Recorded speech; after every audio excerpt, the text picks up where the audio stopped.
Hello everybody and welcome to You Build Terrain. We're working on our Battle for McCragg set, and I just want to thank everybody for watching and supporting the channel. If you would just take a moment to subscribe, like this video, and watch it and leave any comments. I'll read through them, and I'm open to having feedback from the community that's out there building terrain and making tables for themselves or for tournaments. Anyway, as you can see, this is the Battle for McCragg set. We've already, in step one, we clipped all this stuff out. We glued it down to these boards. I've taken the extra step of taking this one and I primed it with rattle can primer. And we're going to go into priming in the next video for the rest of it, because I just wanted to do rattle can on this, and we're going to do a different priming technique on the other pieces. But I also wanted to kind of show the stages. This already had the sand and gravel on it, and we're going to do the sand and gravel on all these pieces. Mostly, I'll just talk through the techniques and fast forward through the boring parts a little bit, but I just wanted you to kind of see the process of doing the whole set so that you would get an idea of how long would it take me to do this if I wanted to, try doing the whole table, quote unquote, of terrain, which would be these, 5 pieces. Anyway, the next thing we'll do is we'll be adding glue and sand to these other 4 pieces. So I'm going to set this one off to the side, and what we're going to talk about is the tools now that you need for today's work. We're going to need a tile. This is just a ceramic tile. It's a gloss finish so that the glue and stuff will just come right off with hot water and a razor blade. I'm going to use a junky but fairly substantial brush to put this on. I'm going to use a paper towel, of course, to catch anything from the brush that I need to. We are going to use, this has no label on it, but it's just my regular, it's wood glue, so wood construction glue, that I've put into a handy dandy bottle that has this nice tip on it so that I can be a little bit accurate when I pour it out. Golly, the lid is stuck, but that happens sometimes. But anyway, it's just a handy dandy bottle. That's not the bottle it originally came in. I usually buy the whole gallon of that wood construction glue at a time. We're also going to use sand mix. I actually have, and I'm going to talk about this mix just a little bit in case you didn't catch it in the other part of this video, is that this has where I've ground up sprue. You can kind of see that here. I'll put it on this. The different components of this mixture that I have is ground up sprue. I just put it through a meat grinder, or like a grinder for coffee or for spices, that kind of thing. The other pieces are, this is walnut. I take walnut shell and I just put it through the meat grinder, or, like I said, any kind of coffee grinder will grind up that. I also have a little bit of gravel and sand in here, and it's just regular play sand. And then I got the chipped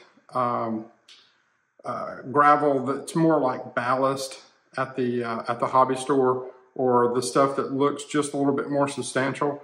But I have regular play sand in there too.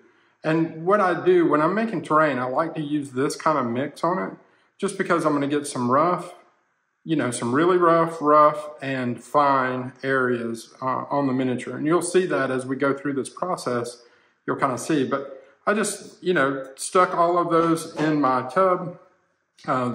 You can get any size tub. This is just the tub that I had, because other terrain stuff, other basing material came in this, and I just keep using it over and over. But anyway, I just mix it up, give it a good shake, and that's what I use for my basing material. And then, so we've talked about, the piece of tile, the material, the paper towel, the brush. This is all clean and dried. This has been sitting for about a day so that we could go back into it and start working on it. And yeah, we'll go from there. All right, so now that I have my tile and paper towel ready, Also, I guess the other component that we just left out is my big mug of water. So you always have to have water ready when you're working with a brush, because you don't want the glue to dry on the brush in between washings and things like that. And of course, this is going to be a little jammed up on me. I'm going to show you my handy dandy unclogging tool. From time to time, the stuff just dries on the end of the nozzle, and if you take that unclogging tool, I might be able to just grab it all out with my needle nose pliers. It's going to be difficult.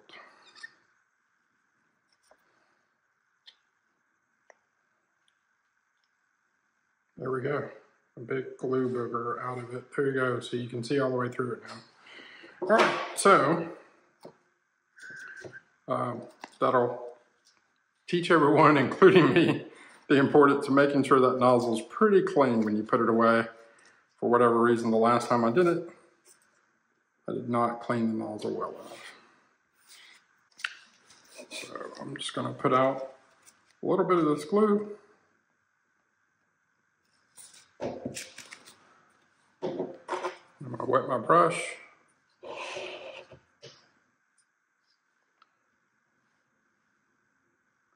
Of course, you know, now that you've put glue in your water cup, you definitely don't want to put good brushes in it. You would want to rinse it out before you use it again.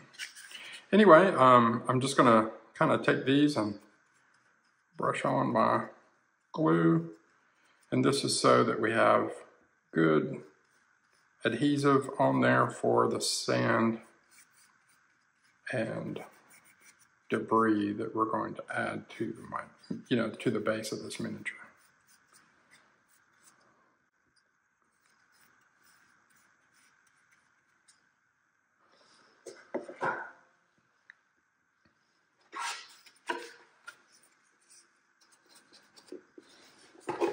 Mix up a little bit more.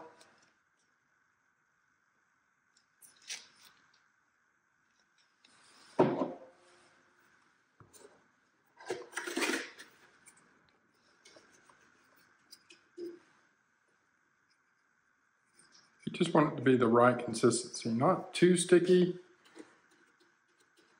Be able to brush it on. And if you thought you were going to, let that piece sit for a long time, you really can't leave it for too long. You probably can leave it for 5 minutes before you do the next step, before you put the sand on. Because if you let it sit for too long, it will just dry up and not be adhesive at all, and you'll have to glue back over it. If you were looking for something to look really, really rough, that's not a bad technique to do, is to actually add a layer of glue, let it dry, and then come back in, run another layer of glue on top of that, and then put your sand on. What that does is it makes it look extra rough. If you really wanted the base of the miniature or the base of this terrain to look really, really rough, like, hey, I want this to be impassable or represent something that's impassable, adding a layer or two of glue before you actually glue sand onto it isn't a bad thing. All right, I'll rinse my brush just a little bit, and I'm going to take it out. This is why I use this tub, is because I'm just going to shake it out onto these miniatures around the edge. The other thing you can do, I'm using this green mat, but you might have a situation where you don't have one of these big green mats. You probably want to put down aluminum foil or a sheet or some kind of big piece of cardstock or paper so that you can just funnel all the stuff that doesn't adhere back into your container of terrain, ballast and sand. The reason why you want to use something flexible so you can just kind of funnel it back into this thing. All right, those two look pretty good.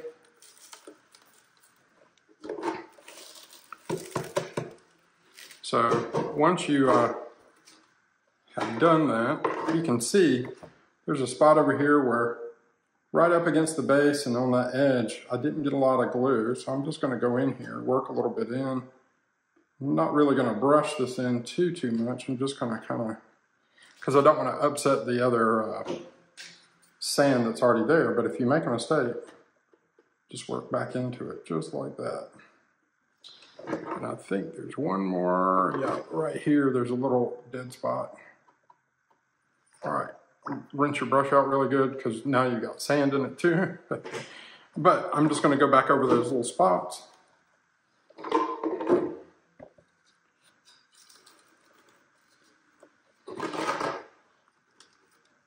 All right, so this one's set just a little longer, so I'm gonna tap it off. Yeah, that one looks pretty good. I'm just gonna run my finger around this edge just so we don't have a lot of sand just poking off the edge for any known reason. Then I'm gonna tap this one off. You can see where I touched up there, it kind of filled back in. And then over here, there's one little gap right there. We're gonna fix it too before we put this one to rest.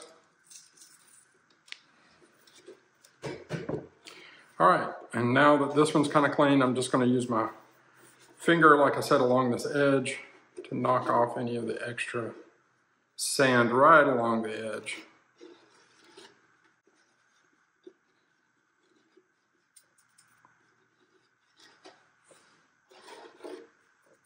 All right, set that one to the side.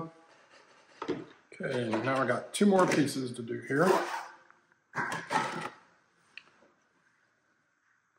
You can see this goes really fast once you get into it. It's not like it takes a long time. But I did want to show you this, and just really so that you would kind of get a feeling for how long it took to do this on 4 or 5 pieces of terrain. Because honestly, with this and maybe a couple of small pieces of terrain or a building or two, this is enough terrain for a table. It really depends on where you're playing and if you're playing friendly games or tournament games. But oftentimes when I'm playing, you know, just with friends or at a local hobby shop, you know, somewhere between 5 and 8 pieces of terrain is plenty. Maybe you need some objective markers on top of that, but that's plenty of terrain for a table. And I don't know, some places they play a little heavier with terrain than others, though. We all know that, especially if you've been in a lot of different shops or in a lot of different tournaments. You can kind of tell some people really go for it, man, and can't even maneuver tanks around on the battlefield and things like that. But that's okay. Just different places do it different ways. I'm not complaining at all.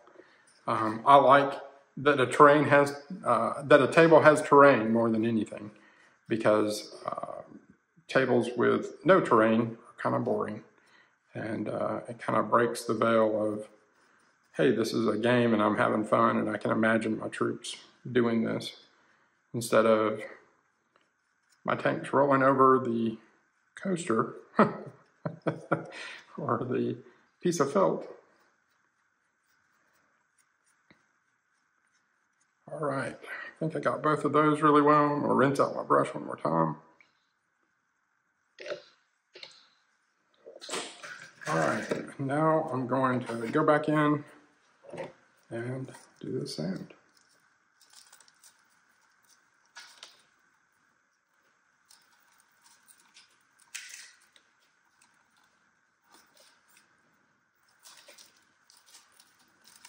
You can tell I'm putting it on a little bit heavy. I'm really just wanting to cover it. It doesn't have to be, you know, 2 inches of stuff on top. It can just be this light layer on top there, because it's going to stick when it sticks, and you know, it's not gonna like grab onto too much or anything like that unless you made your glue really thick. That's why I thin it down just a little bit.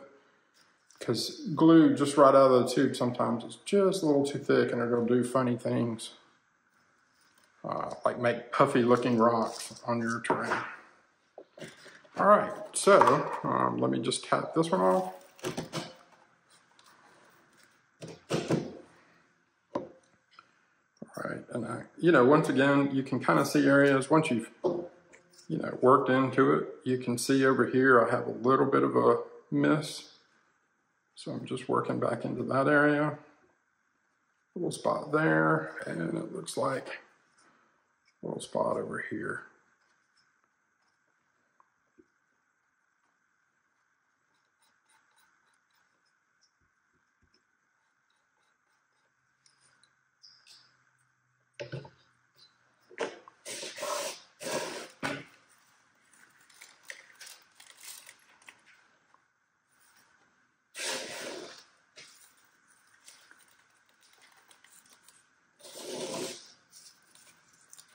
All right, I'm gonna let that sit for a second. And I'm gonna knock this one off. Just see if we missed anything over here. Well, that one came out pretty good all the way around. All right, so wiping off that edge, you can kind of see where it's piled up there. That'll come off later, but like I said, right on this edge, you don't want a lot of sand coming off. It'll just cause abrasions on models and different things like that. All right, just set that one to the side, and now knock this one off. Yeah, that's looking a lot better. Now it looks pretty varied.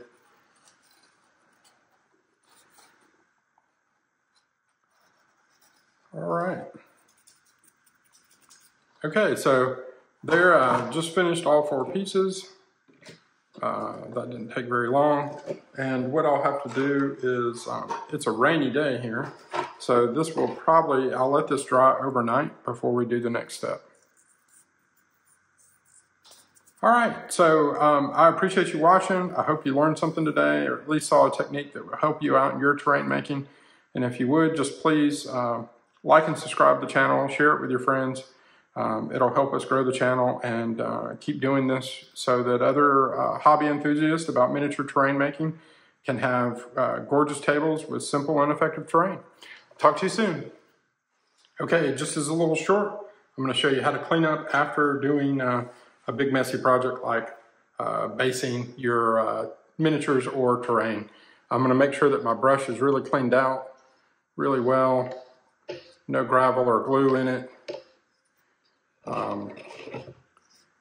And I will wash this with warm soapy water and, you know, make sure it's really, really clean so that it won't be a stiff brush the next time I want to go use it. All right, and then on my tile, because it's ceramic tile and it's gloss finish, I can just put this in warm water, a little bit of soap, maybe a razor blade to clean off anything that's really stuck, and this will be ready to go the next time. I want to take the glue bottle and I'm just going to take a paper towel here. I'm going to clean up this tip really well.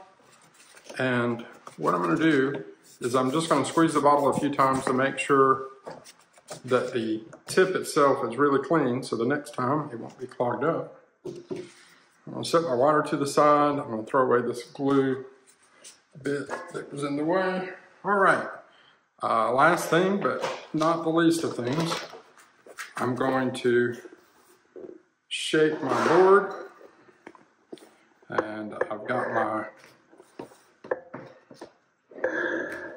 cup down here that my basing material came in, and that's what you want it to do.